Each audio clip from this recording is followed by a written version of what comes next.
पश्चिम बंगाल में आज से ठीक 10वें दिन यानी कि 23 अप्रैल को पहले चरण का चुनाव है। बिहार में कल नए मुख्यमंत्री के नाम पर मुहर लग सकती है, लेकिन उत्तर प्रदेश की सियासत को लेकर दिल्ली से लखनऊ तक चर्चा बहुत ज्यादा है। चर्चा इस बात की कि उत्तर प्रदेश में बीजेपी बहुत जल्द कोई सियासी बड़ा फैसला ले सकती है। यह फैसला क्या होगा? क्या योगी कैबिनेट का विस्तार होने जा रहा है? क्या कुछ नए चेहरों को मंत्रालय में जगह मिलेगी? और अगर नए चेहरों को जगह मिलने जा रही है तो वो नए चेहरे कौन से होंगे जो मंत्री बनने की रेस में आगे चल रहे हैं? क्या संगठन स्तर पर भी बड़ा बदलाव होने वाला है? साल 2027 के विधानसभा चुनाव से पहले क्या है भारतीय जनता पार्टी की प्लानिंग, आपको वो समझाते हैं हमारी इस स्पेशल रिपोर्ट में।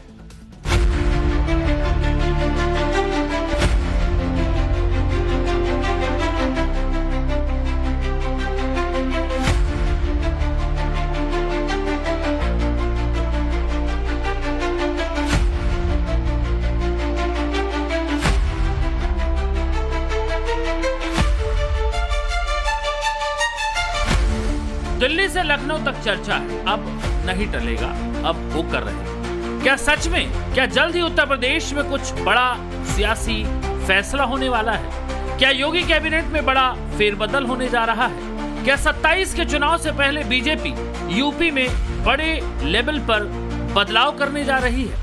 क्या पटना के बाद अब लखनऊ की बारी है? प्रधानमंत्री नरेंद्र मोदी और सीएम योगी ने पूरा प्लान तय कर लिया है, बस औपचारिक ऐलान बाकी है। पिछले 3 दिन से यूपी से दिल्ली तक बीजेपी में बैठकों का दौर चल रहा है। 11 अप्रैल यानी शनिवार को बीजेपी अध्यक्ष नितिन नवीन और प्रदेश अध्यक्ष पंकज चौधरी की मुलाकात हुई। इसी दिन प्रदेश अध्यक्ष पंकज चौधरी और संगठन महामंत्री धर्मपाल सिंह ने मुख्यमंत्री योगी आदित्यनाथ से मुलाकात की थी। 12 अप्रैल यानी रविवार को प्रदेश अध्यक्ष पंकज चौधरी और संगठन महामंत्री धर्मपाल सिंह ने बंद कमरे में मुलाकात की। कल शाम फिर पंकज चौधरी दिल्ली आए और शाम को अमित शाह से मुलाकात की। रविवार को राष्ट्रीय महासचिव विनोद तावड़े ने यूपी सरकार के कई मंत्रियों से मुलाकात की। आज 13 अप्रैल को बीजेपी के राष्ट्रीय महासचिव विनोद तावड़े ने सीएम योगी आदित्यनाथ से मुलाकात की। 35 मिनट तक चली इस मैराथन बैठक के बाद विनोद तावड़े दिल्ली लौटा। बताया जा रहा है कि इन तमाम बातों और फीडबैक को विनोद तावड़े ने बाकायदा नोट किया है।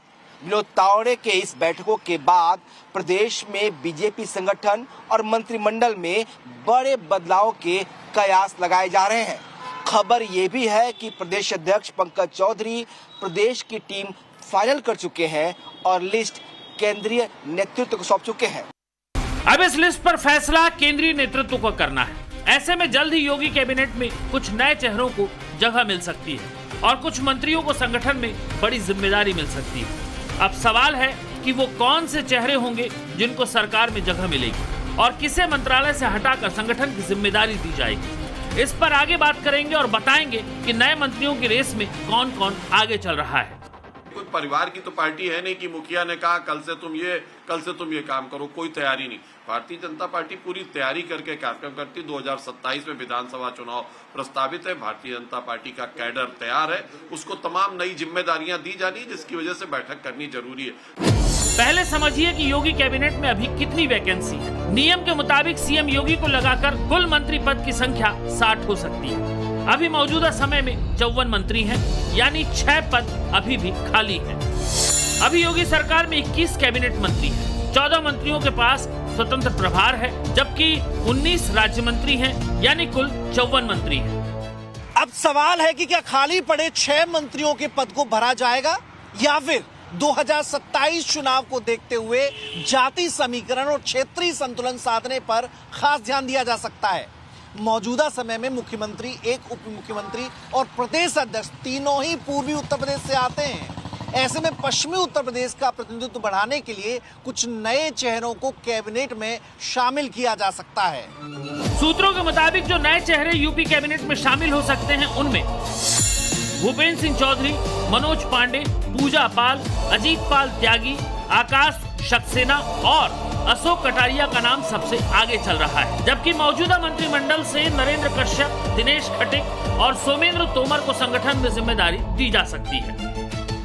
कहा यह भी जा रहा है कि विधानसभा चुनाव से पहले होने वाले संभावित विस्तार में बीजेपी उत्तराखंड का फॉर्मूला लागू कर सकती है।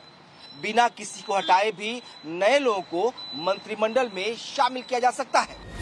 2027 के चुनाव से पहले कैबिनेट से लेकर संगठन तक के बदलाव के पीछे बीजेपी का मकसद भी साफ है। मिशन 2027 के लिए बीजेपी को जमीनी स्तर पर और ज्यादा मजबूत बनाना, क्षेत्रीय संतुलन बनाने के लिए उचित प्रतिनिधित्व देकर राजनीतिक समीकरण साधना, जातीय समीकरण के लिए संगठन और सरकार में नए चेहरों को शामिल करना, मजबूत मंत्रिमंडल बनाने के लिए संगठन से नेताओं को मंत्रिमंडल में जगह देना, साथ ही प्रभावी संगठन बनाने के लिए मंत्रियों को संगठन में जिम्मेदारी देना और प्रदर्शन का पैमाना नापते हुए खराब प्रदर्शन वाले मंत्रियों को हटाया जा सकता है।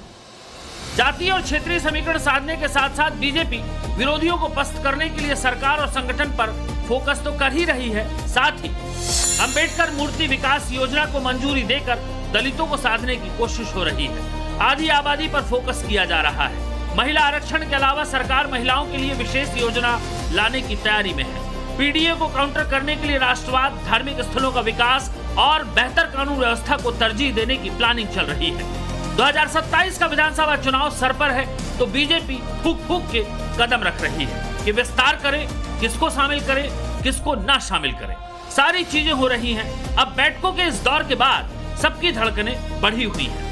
बीजेपी वो सारे समीकरण फिट कर रही है जिससे 2027 में यूपी में जीत की हैट्रिक लगाई जा सके। दूसरी तरफ बिहार है जहां नए मुख्यमंत्री की तलाश तेज हो गई है। दिल्ली से लेकर पटना तक कई नामों पर मंथन चल रहा है। कल यानी 14 अप्रैल को बिहार के नए सीएम का नाम सामने आ सकता है। इस बीच पश्चिम बंगाल में पहले चरण के चुनाव के लिए अब 10 दिन से भी कम का वक्त बचा है। बीजेपी पश्चिम बंगाल में पहली बार सरकार बनाने के लिए जी जान से लगी हुई है।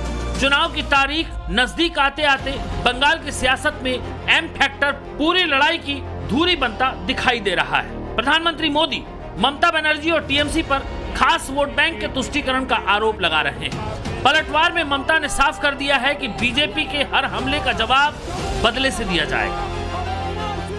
मदरसों के लिए 6,000 करोड़ रुपए का बजट, लेकिन इतने बड़े नॉर्थ बंगाल के डेवलपमेंट के लिए बंगाल सरकार पर्याप्त बजट नहीं देती। टीएमसी सिर्फ अपने खास वोट बैंक के तुष्टीकरण में ही वो दिन रात लगी हुई है। 26-এ আমরা 226টার বেশি সিট পাবো, এটা জেনে রাখুন। ওই দিল্লির ফোর্স দিয়ে আর দিল্লি কা লাড্ডু দিয়ে বাংলাকে দখল করা যাবে না। যতই করো হামলা এবার হবে বদলা। যতই করো হামলা তৃণমূল জিতবে বাংলা। যতই করো হামলা হবে এসআইআরের বদলা। যতই করো হামলা হবে এনআরসির বদলা। मुस्लिम वोट बैंक की रेस में असदुद्दीन ओवैसी भी है। असदुद्दीन ओवैसी अकलियतों के बहाने सीधे मोदी और ममता को टारगेट कर रहे हैं। आप बताइए, नाइंसाफी तुम कर रहे हो, बीजेपी को तुम मजबूत कर रहे हो और आरएसएस को सर्टिफिकेट तुम देते हो और तुम हमसे पूछते हो कि वोट लेने क्यों आए। ममता बनर्जी और टीएमसी, कांग्रेस और मोदी, ये जान लो वो डराने के दिन अब खत्म हो चुके हैं। हम किसी से डरने वाले नहीं हैं। राज्यसभा का इलेक्शन हुआ, जिन्होंने हमारे एमएलए तोड़े हमने उनका साथ दिया। राजद के 3, कांग्रेस के 3 एमएलए गायब, राजद का एक मुस्लिम एमएलए गायब। बताओ जब बी टीम कौन थी? वाइस प्रेसिडेंट का इलेक्शन हुआ, मैंने किसको वोट दिया बता दो। तेलंगाना में जुबली हिल का बाई इलेक्शन हुआ, मजलिस ने किसका साथ दिया बता दो। केंद्रीय गृह मंत्री अमित शाह ने ममता बनर्जी के खिलाफ पूरा मोर्चा खोल रखा है। अमित शाह ने ऐलान किया है कि बंगाल में बीजेपी की सरकार बनते ही यूसीसी लाकर 4 शादियों पर प्रतिबंध लगा देंगे। 550 साल के बाद राम मंदिर बनाने का काम हमारे नेता नरेंद्र मोदी जी ने। ये ममता दीदी इसका विरोध करती थी, और अपने ही चेले चपाटे को बंगाल के अंदर आगे कर बाबरी मस्जिद बना रही। दीदी लोग बताए, किसी को 4 शादी की छुट्टी होना चाहिए क्या?